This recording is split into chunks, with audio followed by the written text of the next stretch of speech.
মোদির পাওয়া বিভিন্ন উপহার নিলামে বিক্রি করে 150 কোটি টাকা আয় করে দেশ। নিলামে পাওয়া টাকা গঙ্গা শোধন প্রকল্পে খরচ করেছে ভারত সরকার।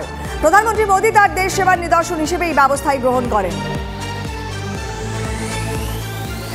পরে খবরে আসি আলিপুরদুয়ারের খবর। আলিপুরদুয়ারে হাসি মারাতে শুট আউটের ঘটনা। বাইকে করে এসে এক স্বর্ণ ব্যবসায়ীকে গুলি। ব্যবসায়ী বাড়ির সামনে গুলি চালানোর অভিযোগ দুষ্কৃতীদের বিরুদ্ধে। কি এখনো পর্যন্ত জানা যাচ্ছে, পুলিশ কি বলছে জানবো। সুজিত রয়েছেন আমাদের সঙ্গে সরাসরি। সুজিত, পুলিশের কি বক্তব্য এবং ওই ব্যক্তি তিনি আছেন কেমন এই মুহূর্তে, চিকিৎসকরা কি বলছেন, একটু ডিটেলস জানতে চাইছি।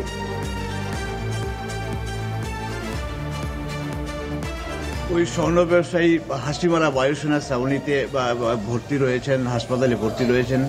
স্বাভাবিকভাবেই কাল রাতে দুই দুষ্কৃতী বাইকে চেপে যখন তার দোকানের সামনে আসে এবং তাকে গুলি করে, স্বাভাবিকভাবেই ঘটনা নিয়ে কিন্তু আতঙ্কিত ওই হাসিমারার ব্যবসায়ীরা।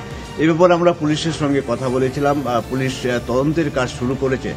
তার কারণ হাসিমারা বা ওইসব এলাকায় ডুয়ার্সে যে অস্ত্রের আমদানি বাড়ছে তা কিন্তু স্থানীয় বাসিন্দারা জানিয়েছেন এবং দুষ্কৃতীদের সন্ধানে পুলিশ ইতিমধ্যে তল্লাশি চালিয়েছে। এ ব্যাপারে আলিপুরদুয়ারের পুলিশ জানিয়েছে যে আমরা ওই এলাকায় গিয়ে দুষ্কৃতীদের সন্ধানে তল্লাশি চালাচ্ছি এবং কি কারণে ওই দুষ্কৃতী ওই স্বর্ণ ব্যবসায়ীর বাড়ির সামনে এসে ওই ব্যবসায়ীকে গুলি করলো তা নিয়ে তদন্ত শুরু করেছে। এখনো পুলিশের কাছে পরিষ্কার নয় এটা ছিনতাই না অন্য কোনো ঘটনা রয়েছে, তা নিয়ে কিন্তু পুলিশ এখনো তদন্ত চালিয়ে যাচ্ছে। বেশ, নজর রাখো সুজিত, পরবর্তীতে আবারও যোগাযোগ করছি। পরে খবরে আসি। অবশেষে ভোটে দাঁড়াতে চলেছেন প্রিয়াঙ্কা গান্ধী। সূত্রের খবর, রায়বরেলি থেকেই তিনি প্রতিদ্বন্দ্বিতা করবেন। আমেঠি থেকে আবারও দেখা যেতে পারে রাহুল গান্ধী এবং স্মৃতি ইরানির লড়াই, এমনটা আমরা সূত্র মারফত জানতে পারছি। এবারে বীরভূমের খবর দিয়ে আপনাদের। বীরভূমের হাতিয়া গ্রামে পুলিশের গাড়ি লক্ষ্য করে বোমাবাজির অভিযোগ। আহত হয়েছেন একজন পুলিশ কর্মী। কি জানা যাচ্ছে সূত্র মারফত, পুলিশ কর্মী কেমন রয়েছেন, এখন এলাকার কি পরিস্থিতি জানবো। হিমাদ্রি আমাদের সঙ্গে সরাসরি রয়েছেন। হিমাদ্রি,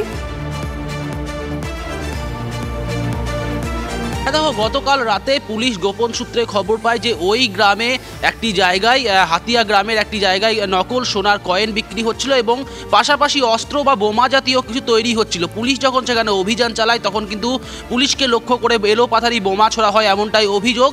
এরপরে একজন পুলিশ কর্মী আহত হয়েছে, তাকে প্রথমে সিউড়ি সদর হাসপাতাল, পরে অন্যত্র স্থানান্তরিত করা হয়েছে। পাশাপাশি রাতভর সেই গ্রামে কিন্তু বিশাল পুলিশ বাহিনী মোতায়েন রয়েছে। দুজনকে আটক করা হয়েছে, তাদেরকে পুলিশ রিমান্ডে নেওয়া হবে, এমনটাই খবর পাওয়া যাচ্ছে। সব মিলিয়ে পুলিশের ওপর এই ধরনের আক্রমণ সাধারণ মানুষের মধ্যে কিন্তু ব্যাপক চাঞ্চল্য ছড়িয়েছে এবং ভীতি সঞ্চার হয়েছে। কারণ পুলিশকে যদি এইভাবে মারধর করা হয় বা আক্রান্ত হতে হয় পুলিশকে, তাহলে সাধারণ মানুষের নিরাপত্তা কোথায়? নির্বাচনের আগে সাধারণ মানুষ কিন্তু ইতিমধ্যে ভীত সন্ত্রস্ত হয়ে রয়েছে সেই গ্রামে, যদিও বিশাল পুলিশ মোতায়েন করা হয়েছে সাধারণ মানুষের আশ্বাস ফিরিয়ে আনার জন্য।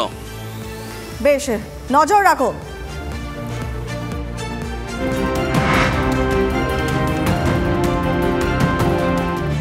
আবার একটি খবর দিয়ে আপনাদের। আবারও বিজেপি সঙ্গ নয় উদ্ধব ঠাকরে, আবারও গ্যারান্টি চাই জোট। বিজেপি জোটে না যাওয়ার গ্যারান্টি দিতে নারাজ উদ্ধব গোষ্ঠী। লোকসভা ভোটের আগে মহারাষ্ট্রে আগাড়ি জোটে এবারে অবিশ্বাসের মেঘ।